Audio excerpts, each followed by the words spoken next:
top 5 altcoins do you think will be the next Polkadot, Cardano, Shiba Inu? I've got a large position in as well. I have coins. I'm looking to buy more. I think it's got a lot of potential at the moment. Do you think Bitcoin will hit new all-time high in 2024? If yes, how much it's going to be? This year it'll be probably towards the that would be my bet. I think it could get to. What does your portfolio looks right now? Okay, so my portfolio at the moment is 42% Bitcoin, 40 odd percent Ethereum. Then my next biggest holding after that is. In the last cycle, there was many darling coins like Cardano, Polkadot, Shiba Inu. What do you think? Will they make a new all-time high? They certainly can, but getting started into crypto, they might have a size of $100 to $1,000. What should be the step-by-step process to get into crypto, at the same time become financial free in the both sense, like ownership, at the same time money? Many people from India watch you and loves your content.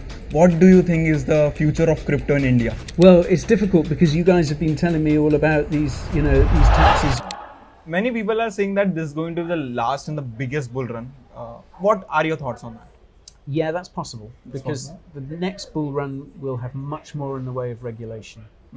We'll have probably a lot fewer new projects coming to the scene, partly because of regulation, partly because I think a lot of projects will have cornered their particular niches this time round.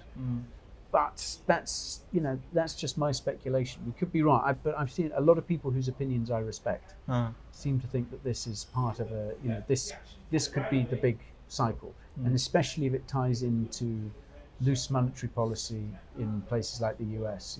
Especially if they start lowering interest rates, then that could be rocket fuel for it. So, yeah, I think it's worth preparing, but again, like planning long term is important as well. Got it. How did you get into crypto, and how did you become financially free from it? Okay, well, I first heard about Bitcoin in 2013. Okay. I went to a pub near me where I was living in London at the time, and this was one of the first places in the UK to accept Bitcoin. There was a sign behind the bar saying Bitcoin accepted here. So that's how I first heard about it. Okay. So I went home that night and I looked it up, and that was the start. So that was 2013. I didn't buy any until 2014 because around the time I heard about it, that was Mt. Gox. So everything was kind of slowly collapsing. Yeah. So I sort of waited it out. I waited to see what would happen, and then when I realized that it had survived Mt. Gox, that's when I first bought some BTC. Okay. So 2014.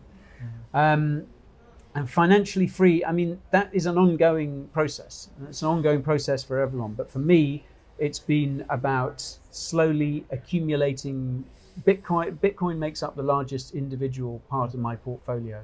So I've been accumulating that, since 2014, for several years. You've been a long-term hodler. Long-term hodler, yeah. I've sold a bit here and there, when I needed liquidity, but mostly I've been stacking sats for that time. And that is going to be, the basis of my wealth going forward. And that is financial freedom in a sense that I will always have that outside of the main financial system. That is an asset that I hold, that I control, and that no one can take away from me because it's in my own hardware wallet. I keep it very safe. So, but financial freedom is an ongoing process. Now, obviously, I've got a large position in ETH as well. I hold a number of altcoins. I'm looking to buy more altcoins over the coming months as the bull run sort of gets properly started. But financial freedom is, like I say, an ongoing process. And I think what people need to remember about financial freedom is that it's not about having, loads of money. It's about having money that you control how you spend. You have the ownership of that. Ownership, exactly. Ownership and control. And you can decide when it's spent. Because this, government money is being devalued year on year.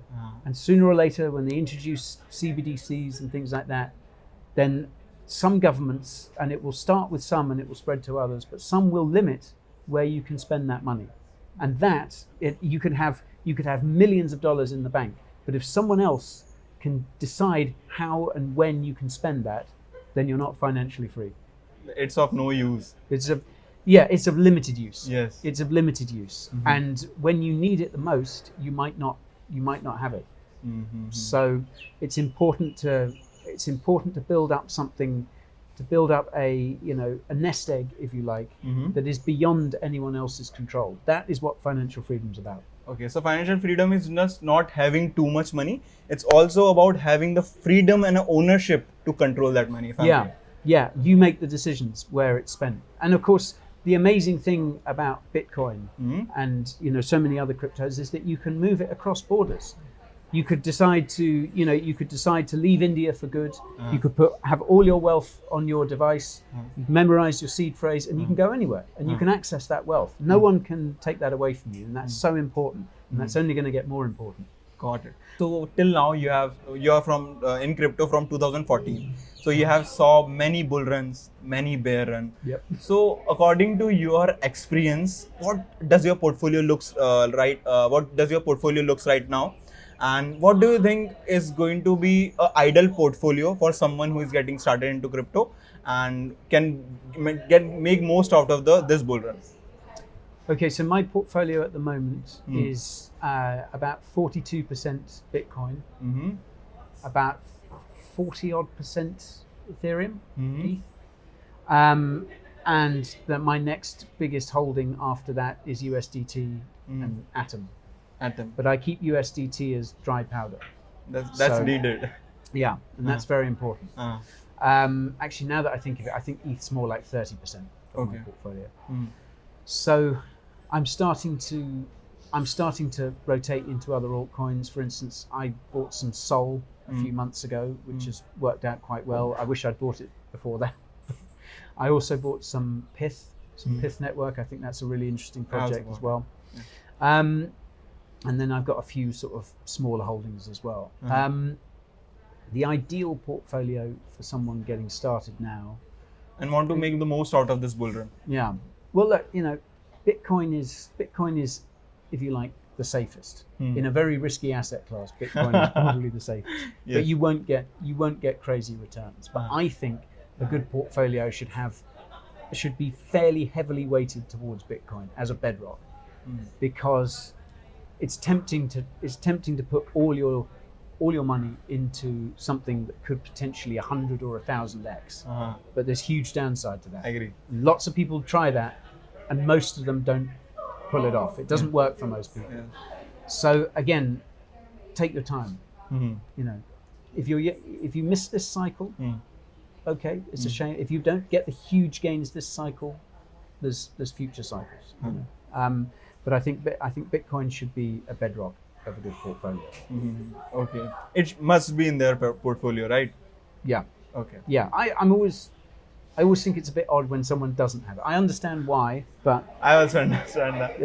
It's the foundation of crypto, and I think it should be the foundation of a good portfolio as well. As you spoke about Bitcoin ETF, it recently got approved. What is your thought about Ethereum ETF? And do you think it's going to be get approved soon, or what are your thoughts on that? The SEC will delay them as long as they possibly can. Yes. If they reject them, they'll probably get sued. So eventually they'll get approved. Eventually. But the problem is that Bitcoin has this status as a commodity. Yes. And that's beyond doubt. That the US agencies are in pretty much agreement on that. ETH status is a lot less clear. Yes. Now, it may be that ETH needs to get some sort of commodity status before we can even think about ETFs realistically. And that would be a big thing to consider any asset manager who wants to sue the SEC over this. Is it worth going for this now, or do we need to get clarity on ETH status first? But I think they're inevitable. It's just a question of when. Okay. In the last cycle, there was many darling coins like Cardano, Polkadot, Shiba Inu. What do you think? Will they make a new all-time high, or what are your thoughts? They certainly can. They certainly can, but I think they will gradually, a lot of them will gradually be overtaken by new projects, because newer, more exciting projects, some of them will have better tech, for instance. I think Cardano and Polkadot both have really good tech. Okay. And they're both constantly working to improve. Polkadot 2.0, you know, Cardano is working on a lot of new features at the moment. They're not ecosystems that are standing still in terms of development, but narrative is a huge driver. I agree with that. In crypto. And if something shiny and new comes along, then it can overtake. So I think things like, you know, Cardano, Polkadot, Shiba Inu is obviously a different bucket. They can make new all-time highs. I think there's a good chance that they will. But compared to what is happening to some other projects around that same time, I think, you know, there could be larger gains elsewhere. It sounds silly to you know, I'm not writing those projects off, but what I'm saying is that, you know, crypto can be very irrational in that sense. Sometimes having an amazing product isn't enough. Sometimes you need the story as well. You need the narrative. You need to be shiny and new. So that's my worry about projects like that. Not any nothing to do with development, nothing to do necessarily with the people behind them or the communities. It's just that sometimes something new comes along and captures the imagination. You literally can't do anything about that. Yeah, in crypto, like if you have the best tech in the world, you will not win. Thing is that you will need the marketing, you need the stories to push it to the public. Yeah. And someone will come along and go, that tech's really good. I'm going to copy that, and I'm going to improve it. Yeah. Yeah, I'm going to fork it, or I'm going to take the best bits of it. I'm going to figure out what they haven't done quite so well, and I'm going to do it better. And that's what happens. You know, I think like it's a good example. Chainlink and Pith Network. Yes. As I said, I'm into Pith at the moment. I still think Chainlink's a great project, and they're making a lot of progress. And again, they've got a lot of development. But Pith has come along, and you know, is I think a worthy competitor. That's why I invested in it, because I think, you know, they're looking to get their data faster. They're looking for better latency. And I think there's probably room for both projects to exist. But like, what would you put a bet on, you know, for a big return? Would you put something on Link, which is well established, might see a new all-time high, but has already seen big gains, already has a huge market cap? Or would you go, you know, for a bit more of an outsider? Yes. You know, it's what you're comfortable with. Yes, got it. Many people from India watch you and loves your content. What do you think is the future of crypto in India? Well, it's difficult because you guys have been telling me all about these, you know, these taxes. You transfer from MetaMask to Binance 1%. You transfer from Binance back to MetaMask another 1%. Yeah. That's tough. And then what is it? 30% on profits? Yeah, 30% on profits. Yeah, that's not an environment where crypto can really thrive. So hopefully the Indian government will realize that they have this huge population, a lot of whom are extremely well educated and really, really tech literate, and will realize that, you know, they should probably encourage the growth of a home tech sector, and crypto is a part of that. Like, crypto doesn't, you know, you don't necessarily need to think of crypto as a standalone thing. You know, crypto is a part of tech, and tech, we all know you only need to look to the USA to see how big tech is. And India, I think, should want to develop its own tech sector, and crypto should be a part of that. And if they realize, I think sooner or later, money will talk. Yes. They'll see their brightest and best moving to places like Dubai. It's already happening. Yeah. There are tons of Indian crypto people in Dubai already, and that's only going to get bigger.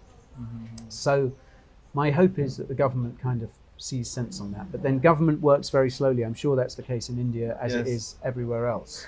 So I think at the moment the future of crypto in India is that talented, knowledgeable Indian crypto people will come and build cool stuff elsewhere, which is bad for India, good for us. India's loss is our gain. Got it. Yeah. So as you told about Pith and Chainlink comparison, what do you think, like what top 5 altcoins do you think will be the next Polkadot, Cardano, Shiba Inu, or like do you think have the most potential when it comes to 2024 or 2025? I think Solana's got a lot of potential at the moment. Again, it's got the narrative with it. I agree. I think that will probably be the big layer one competitor to Ethereum. The main problem for Solana is not other alternative layer ones, it's Ethereum's layer twos. Yes. I think we'll probably see some big layer twos come through. I think Arbitrum and IMX, both of which I hold small amounts of, I think those are both two very promising layer twos. They could be big this cycle. Again, Pith Network, because of what I was talking about earlier. What else do I think is, I mean, Atom I've long been a fan of. I don't necessarily think it's going to see crazy gains, but the Cosmos ecosystem itself is really, really exciting. Yeah. So I think that's a good place to look for projects. One project that I've heard a bit about recently is Babylon, which is launching in Cosmos, which is going to make it possible to use BTC to stake on proof of stake blockchains to provide capital there, which I think is really exciting. So I think that's just one example. There's lots of cool stuff happening in Cosmos. In terms of the next Shiba Inu, I mean, that's literally anyone's guess. Like another meme coin will come along, maybe it'll be dog themed, maybe it'll be frog themed, maybe it'll be cat, dragon, who knows? That's impossible to say, but I am kind of surprised that Shiba Inu is still sort of up there, but then they are sort of supposedly building a big kind of DeFi ecosystem and stuff, like, so trying to be more than a meme coin, but let's see. Meme coins, it's so difficult. Unpredictable, right? Yeah, that's part of the fun, I guess. And people like that. Yeah, people love that. Yes. Do you think Bitcoin will hit new all-time high in 2024? And if yes, how much it's going to be? And my follow-up question is, what do you think will be the all-time high of this cycle? I get asked this question a lot, and my answer changes a lot. Yes, it can hit an all-time high this cycle. Okay. But that depends on a lot of factors, particularly things like monetary policy in the US. But with the halving, with the ETFs now, with this added investment, it can definitely make new all-time highs.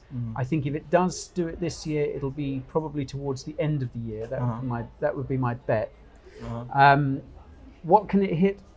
I think it could get to six figures. Okay. I personally think it might stop just short of that.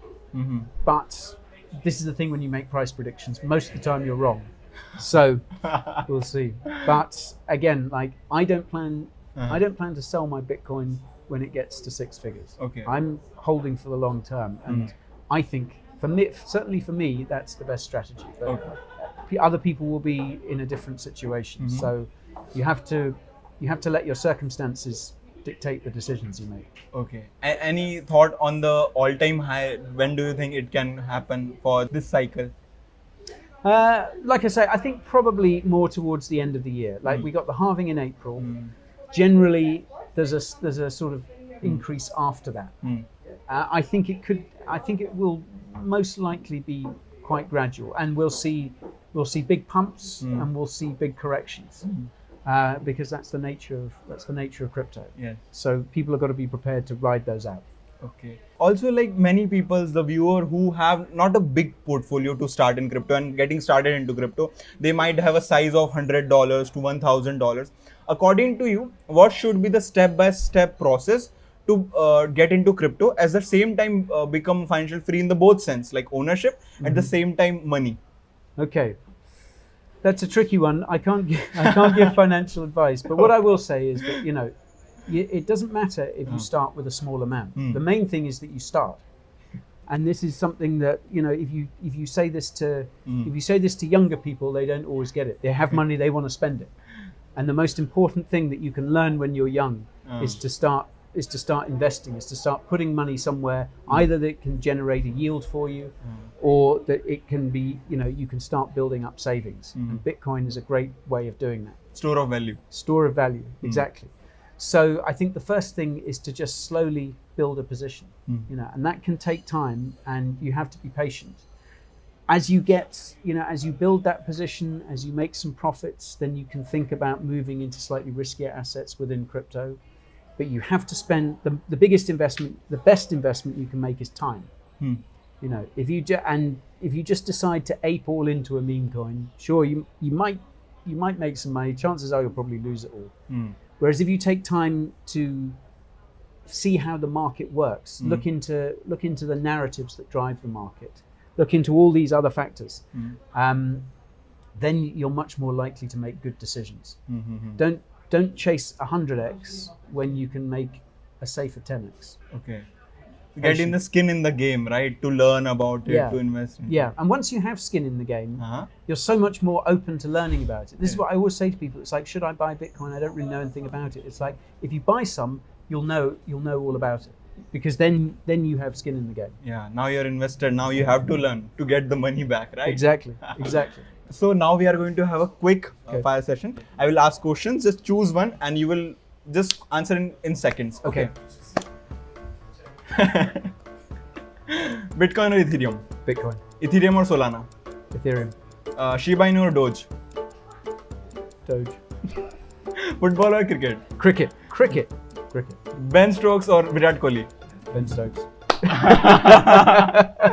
That will hurt most of the Indian fans. I'm sorry. I couldn't say Kohli. He's amazing, but Ben Stokes is Ben Stokes.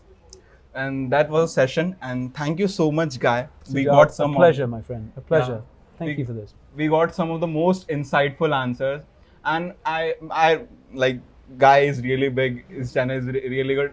If you have not checked out, please check out. In crypto, there is very few channels I truly admire. I respect their ethics. I respect the quality of the content, and one of them is Coin Bureau. So please go and subscribe and check their channel. Thank you so much for your time. I appreciate it, man. Thank you. Thanks, everyone. Hope to meet him in India and love to greet you with the cricket. Oh yes, 100%. Looking forward to it.